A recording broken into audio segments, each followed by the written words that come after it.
that on the books with the FDA.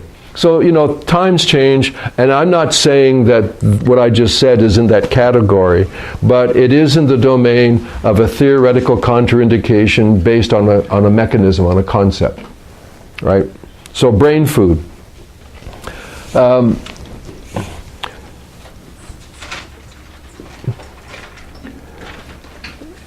In the website, theneurolight.com, if you go into the learning section, there's a document there about the nasal light stimulation. I really, really, really encourage you to read it. It's a summary survey, a meta-study about all kinds of studies and applications of this in the real world, and you'll be overwhelmingly impressed. If you have nothing else to do for yourself, I think supplemental, what I call brain food, is a must. It makes everything better. The studies, this is again not me talking, it is me talking, but this is not my information. This is typical with that kind of nasal unit. Using it regularly, meaning half an hour a day, 15 minutes, something like that, like not crazy stuff. This is the average responses. Certainly within a week or two, mood change, decreased anxiety, decreased depression, improved sleep patterns. Many people with common insomnia, the insomnia resolves itself. It tends to normalize blood pressure. It increases the efficiency of lipid metabolism and serum cholesterol. It tends to modify and balance blood sugar. It's anti-inflammatory. It increases circulation. It thins the blood. That's just off the top. And that's just shining light up your nose. Usually where the sun don't shine. Right? So, if there was any one pill that did that, right? I mean, if one pill did that, that'd be one popular pill. And this has been doing this for 20, 25 years now. And the only reason it took that long is because that's around about the time period where there was an efficiency technologically to be able to manufacture reliably low-level laser diodes. I mean, it's just read the research, and you think, why didn't I know about this? Then you realize how controlled you are by commercial propaganda. So it's a really good thing, and because it's a couple $100 instead of $1,500, and it's portable, and you can bring it around and recharge it. We checked a lot of different models. This company from China, we buy them in bulk. That's the only way you can do it like that. You can search the internet, and there are lots of companies that make them. Most of them are in Asia. The V-Light from Canada manufacturers now in red and also near infrared, but you're talking about at least double the price. And it's one side. You don't have two diodes, you have one diode. So it costs more money because they're manufacturing it in Canada instead of in China. In China, you can buy junk, but you can also buy some really good stuff. There's a lot of bad stuff in China, that's for sure. But there's also a lot of good stuff. So, depending on the supplier and you check it out, what you find is there's some pretty good stuff. So that's why we include this unit as part of the Neurolight, because I felt it was mandatory to deal with the fact that many people don't have an adequate neuroplastic capacity to respond positively to the demands of change.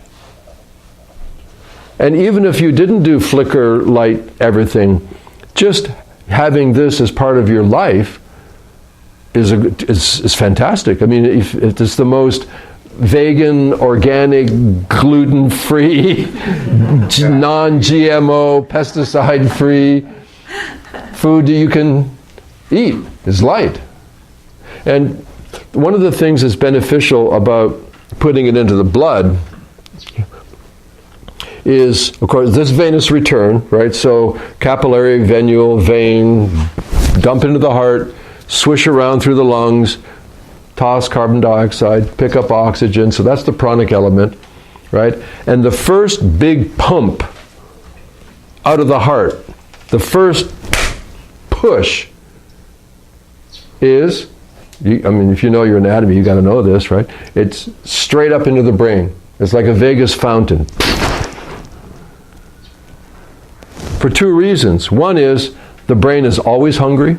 It's the most hungry, munchy-prone organ in the body by 10 times.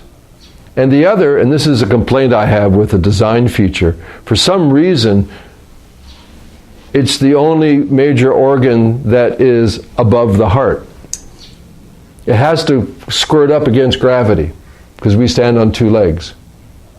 I would think it'd be better to have all of it like right around here, right? You can have eyes and mouth and nose and hug and kiss is like the same thing. No more whiplash, right? Nobody whacking your head off. Football, you don't have to have helmets, just big shoulder pads. I don't know why it got up so high. Shakespeare envisioned it. Yeah? Yeah. Shakespeare envisioned it, James. Okay, see, it's like I'm a straight man for him, right? Okay, what's the joke? Travelers, at the time Shakespeare was writing, England was doing all this exploring, and travelers came back and reported seeing men with faces in their chest. Oh. Then, I don't remember, it's one of his later plays, The Tempest, or Midsummer Night's Dream, he writes about these. See, I have no idea if this is true or not, and I have a degree in English literature, which shows I didn't go to class. All right, so... I missed that day, too. Okay, all right.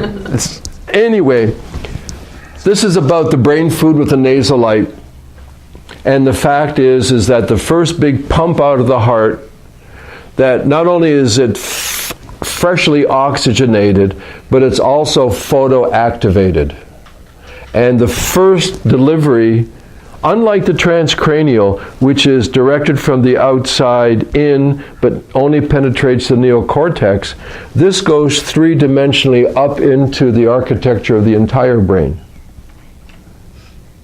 So that photoactivation is given access to all the nooks and crannies, all the three-dimensional structures of the brain, as opposed to simply directing to the neocortex.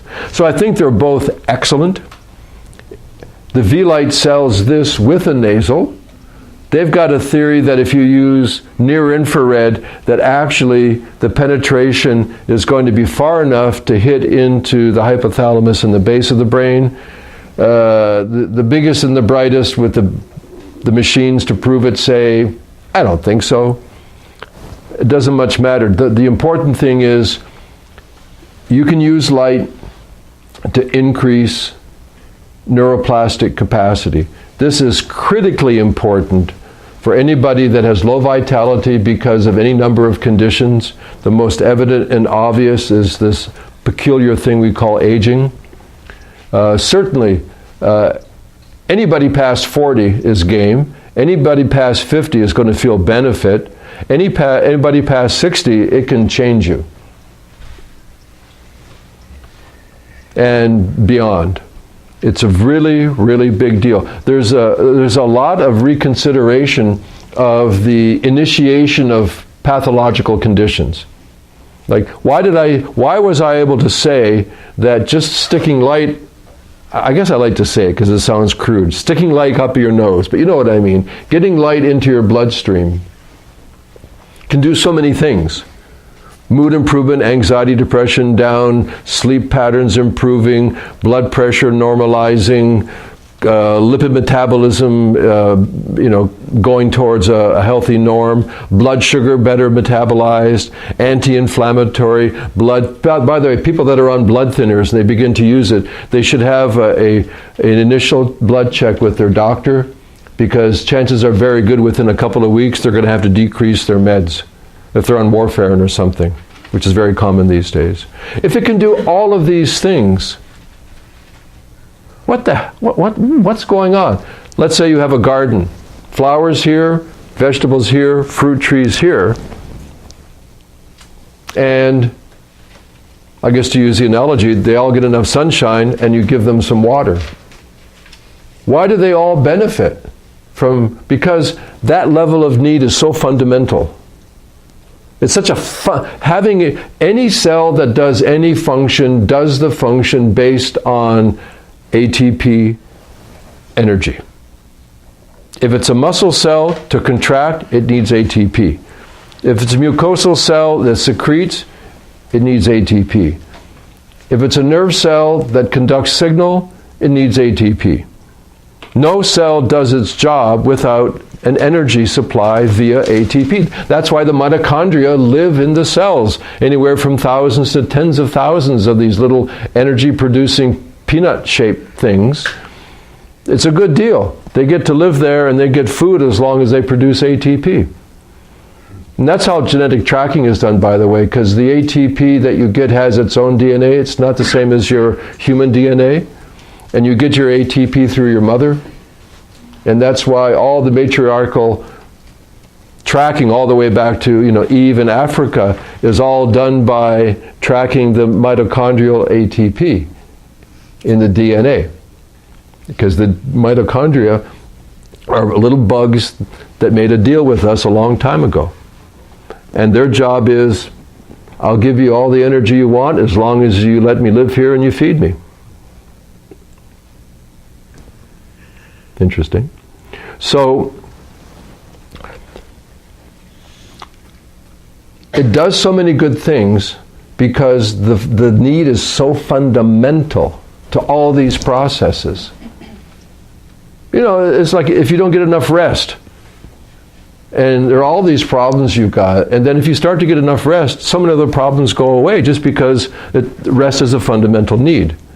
And at a cellular level, you can't get more fundamental than ATP. So, if your interest for yourself or with the people, friends, family, or maybe on a business level, like working with the aging population, one of the very first things you do is you make sure that they have continuous, adequate supplementation of light into their blood. Because everything gets better.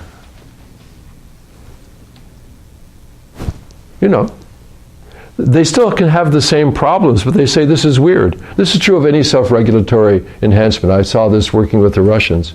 Anytime you improve self-regulation at a fundamental level, even if they still complain of having the same problem, how do you feel? I feel better. As a matter of fact, if you can get them to disassociate away from the problem they have, and you ask them, how do you feel? They say, this is weird. What's weird? I feel kind of good. It's like, it's like days when you feel badly, you feel poorly. I would say if some days you just feel shitty, right? And you can't really point to it. It's just kind of global, I don't know, it's whether it's a mood or a physiological state. I just feel, bleh. Well, the opposite of that is that you just start to feel good. And you can't really point to it. It's like, I feel better. We talked last night to a few of the folks, 20 minutes away from lunch, about antidepressant drugs. And there's something very curious. And this comes off of a transcranial light stimulation study. Prozac, for example, although there are many, many now, but this is, the one everybody knows, antidepressant. When you use Prozac, the chemistry creates a cascade, a molecular cascade, to an endpoint change in serotonin uptake, right? So there's this molecular thing that happens. In order for this molecular cascade to happen, that ends up inhibiting serotonin uptake, there is an increased energy demand for that chemical cascade to happen. And in the end, they say they feel less depressed. And the theory is it's because you're slowing down the serotonin. They have more serotonin, right? Because you inhibit the serotonin uptake. It's a serotonin uptake inhibitor. Then I forget a lot of things because I don't pay that much attention, but I think it's a Harvard study, I believe. One of them over there, Massachusetts General Hospital, that's what it was. They did the transcranial light stimulation, and there was a profound decrease in depressive complaint and symptom. The same standards to measure the benefit from the Prozac, they use those standards to measure the benefit of the light stimulation. And the light stimulation equaled or outperformed the Prozac. So when you step back from that, you think, well, wait a minute here. If just the additional energy, the ATP upregulation alone decreased depression, and on the Prozac, the chemical cascade requires an increased allocation of energy in order for the cascade to happen. What do these two things have in common? Increased local energy. So now some people are thinking maybe the Prozac has its effect not because of the chemical cascade in the serotonin inhibition, but the fact that it increases the concentration of energy in the cascade. Maybe it's the increase in the energy that is making the difference, and it's just that one is pure light energy, and the other, unfortunately, the energy has to be allocated from someplace else. It's like, what do you say, borrowing from Peter to pay Paul? That the Prozac does require an increased allocation of ATP energy for the cascade, but it's not supplemental. It means it's taking it from somewhere else. But in both cases, you think, well, maybe if you took an empty Prozac capsule, meaning there's no Prozac, but you supplemented with additional ATP by light, maybe that's why it's antidepressive. Maybe it's the energy. And now the theory is that there are a lot of conditions that probably begin by qi deficient states. I'm pointing to Joan because she works at Dragon Herbs and Oriental Medicine. That it's this issue of making sure the body has enough vital energy, and I'm not a vitalist in that sense, but enough ATP so that when demand goes up, there is adequate ATP to match the demand. And a lot of things fail because the organism, the person, doesn't have adequate ATP on demand.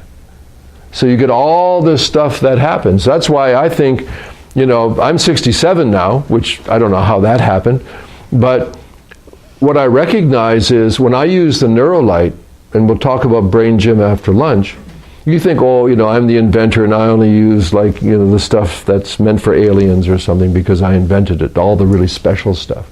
No, I'm like you. You or me, I'm in the same deal. So what I do is regular brain food and a lot of the regular work in the Brain Gym, foundational stuff. I'm working at basic brain signaling optimization, and I have been for a while. And now that I'm moving into the more complex demands of the compositions of the brain skills, the probability of integrating that new learning is getting higher and higher and higher. Trying to go in, another example I always give, you want to learn to play tennis. I'm a tennis coach. Okay, I can teach you. The problem is, and these are the 4 things that we'll be visiting after lunch in the Brain Gym. You're not, I'm sorry to say, but you're not very coordinated, right? Your eye-hand coordination, your ability to kind of jump side to side, you're kind of clumsy, right? You haven't practiced coordinated signaling for a while. And you're stiff as a board. It's like we can't even use the word flexibility for you. We got to work on your ability to shift and move into different body positions. The other is that you have no stamina. you couldn't play a game, let alone a full set. You'd be huffing and puffing. And the last thing is, I'm sorry, you're not nearly strong enough. You know, your upper body is weak. If I try to teach you to serve or backhand, you're going to end up with a rotator cuff tear by the end of the week. So if you want to learn the skill of playing tennis, we can knock a few balls back and forth, but the fact is we're going to have to spend some time in the gym. Because we've got to work on your agility, we've got to work on your flexibility, we've got to work on your endurance, and we've got to work on your strength. Because if I try to introduce these skills, this new learning called playing tennis, you're going to fail. You're not going to like it, you're going to suffer, you're going to have an aversion to it, and you're going to say, screw it, I don't want to play tennis, I hate tennis, because I failed. I took 2 weeks of lessons, and I still can't hit the ball, and I go home sore, I can't even get out of bed the next day. So when we want to introduce complex new learning, the self-organizing aspect, we've got to make sure of two things. One is there sufficient energy to match the new demand? And the other is, are there adequately integrated connections, fundamental states? That's why you've got to learn, and this is the subject after lunch, and you've got to recognize it's not the sexy stuff in the Neurolite. The Neurolite, I call the brain skills, and there are 80 of them, and they've got fantastic names and descriptions. I call it the candy store. Now, you walk in, I don't know, maybe not candy store, but for me, if I go into a hardware store or a stationery store, I never realized there are so many things that I desperately needed. Right? I said, God, look at these markers, and look at that. That's a nice ruler. I need, and when you see these things, my tendency is that I want them. Whether I need them or not, I can't distinguish at that point. They just look so attractive. And when you go in the Neurolite, you go into the brain skills. It's kind of like that. That you see all of these things, and it's like some of them are really attractive. And that sense of want and need gets really confused. You've got to think in terms of what I call the probability state. When you do brain skills, and this is relating to the brain food, by the way, when you do brain skills, you have to make some kind of assessment as to the probability of this person actually being able to integrate the signal stimulation so that they can progress with it, that it can become a skill, that they can integrate it, that it's something that will be practical as it develops going forward. If they have very low vitality, I'm talking about brain food right now, it's going to be tough for them to integrate. It's like, they just feel like they're totally out of gas, and you take them to a very cool learning annex class on Renaissance painting or something that's really fascinating, and they're just there, and it's like, forget it, nothing sticks. Oh, good. Here comes our host. If you don't know Larry Payne, he's a dear person and a legend in the community worldwide. Larry! Hi. Hey, brother. Okay. I just want to stop by. I'm teaching at the college today, and we have a break, so I'm going to go back. But I don't know if very many of you know this whole history, but we go back like 35 years, and Garnett was my first teacher of bodywork.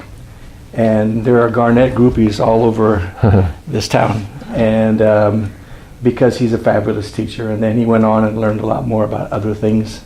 And this is just one of the latest things that he has, but I think it's the best one. So I just want to welcome you all here and say hi to my brother. Okay. The other thing is that for lunch, I told her Rainbow Anchors to her. That's the easiest one. If you want to walk left, go down a couple blocks, you've got Thai food, Japanese food, like. I'm giving them 1 hour. Okay. So Rainbow Acres, I think, is a good bet. Probably the easiest. All right. Okay. So Hi, Liz. the number of lives that this man has benefited in a positive way is, I wouldn't know how to calculate it. You know, he's been the real deal since the beginning. If you look around, you know, that's not vanity, that's history. That he's been right from the very bottom, and he's built, just look it up and you'll be more than impressed. And to call him a dear soul brother makes me proud. And he's having us here as his guest, so thank you, Larry. I'm a legend in my own mind. Thank you. Okay. See you later. Take care. All right. Thank you, man. Okay. Yeah, good guy.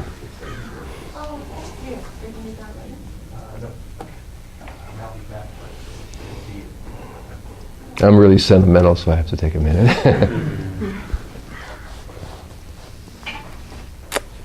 Yeah. Anyway, so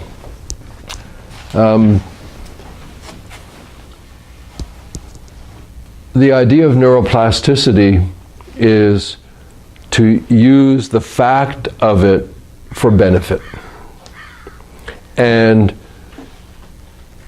you know that all neuroplastic change, whether through movement or mental or sensory, requires what we'll call attention, an awareness of the moment, that it has to feel not special like it's Christmas, but it has to, you know, you have to be there in it and for it and of it, which is not like a superhuman yoga level. This is just what pleasure and pain do. It's like that. If I go like that, I feel that. It's that amount.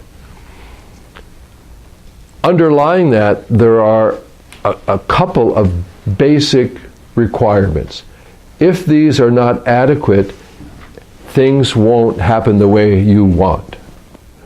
One of them is you have to have sufficient vitality. And I don't mean that in too general a term. I can bring it down to measurable physiology, that the mitochondria have to be able to produce an adequate increase in ATP to match the increase in the demand. And there are different ways of doing it. One way that I know that is easy is that you can do it using particular wavelengths of light. Get it directly into the brain, through the skull, or in this case, into the bloodstream. It's going to go and offload wherever the demand is the greatest, and the brain has the greatest natural demand. What that means is, even going into the brain gym to do simple brain signaling exercises that then let you do the brain skills, or going into the brain skills, you're going to have better results. The probability of benefit is going to increase. So you got to think about that as being, I don't know whether it's like a starting point or whether it's like the consistent thing or whatever it is, but it's certainly the easiest thing out of all of it. And it's in your purse, it's in your pocket, it's by your bedside, you travel with it. Shoot, you know. Except for, okay, there are two contraindications. One is theoretical about an active diagnosed cancer. Post-cancer, all these things, it's fine. It doesn't make cancer. It'll go to where the metabolic demand is the greatest. That's the theory. The other, of course, is with bleeders, like hemophiliacs, people prone to hemorrhage, because it makes the blood thinner. You know, this thing, the rouleau, where the red blood cells stack together like poker chips, and they're supposed to be separate. You know, the capillaries are so narrow that the red blood cells have to go through in single file. So if you want red blood cell supply, meaning oxygenation, at a cell level, it's got to get to the capillary level. And if the red blood cells are clumping together, that means it clogs up the capillaries and it doesn't get into the capillary bed. So you can see this microscopy. There are lots of ways of seeing. There are different systems where it'll disassociate the red blood cells, so now that they're not sticking together. and that makes the blood thinner.